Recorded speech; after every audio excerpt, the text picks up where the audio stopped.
आमच्या वादापेक्षा महाराष्ट्र आणि मराठी माणसाचे हित महत्त्वाचे आहे असे म्हणणारे राज ठाकरे हे पहिले नेते होते।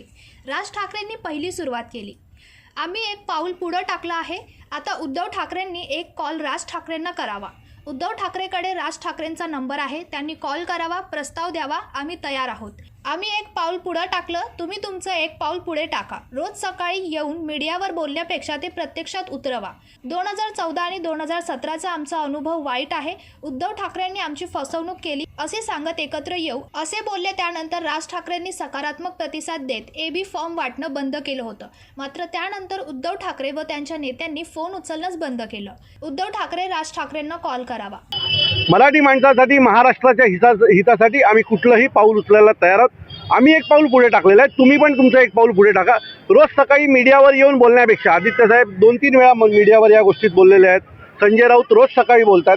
त्याला एक सोपा पर्याय आहे जो मगाशी आमच्या अमित साहेबांनी दिलेला आहे। तो सोपा पर्याय असा आहे की उद्धव साहेबांकडे सन्माननीय राजसाहेबांचा नंबर आहे, तुम्ही एक कॉल करा। राजसाहेब, मी तुम्हाला खात्रीने सांगतो, आम्ही राजसाहेबांना नीट ओळखतो, राजसाहेब 100 कॉल करतील। पहिला कॉल तर येऊ द्या। तुम्ही जे सतत मीडियावर बोलताय ते प्रत्यक्षात पण उतरू द्या ना, की फक्त लोकांसमोर दाखवण्याचं काम करताय तुम्ही की आम्ही तर करतोय, त्यांचा पाठिंबा नाही। कारण 2014चा आणि 2017चा जो आमचा अनुभव आहे तो वाईट आहे। त्यावेळेला देखील असा उद्धव साहेबांचा एक कॉल आला आणि साहेबांना म्हटले की मला फसवलं आहे, आपण एकत्र येऊया। राजसाहेबांनी मोठं मन दाखवलं आणि लगेच हो म्हटलं।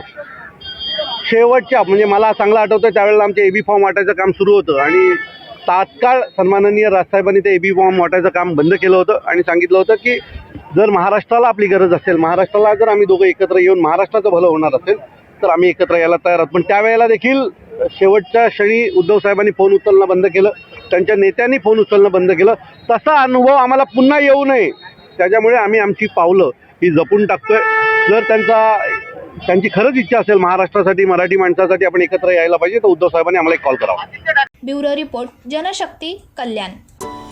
अरे, तुम्ही अजून आमच्या चॅनलला सबस्क्राईब नाही केलं तर लगेच जनशक्ती चॅनलला सबस्क्राईब करा आणि बेल आयकॉनवर क्लिक करा आणि रहा अपडेट।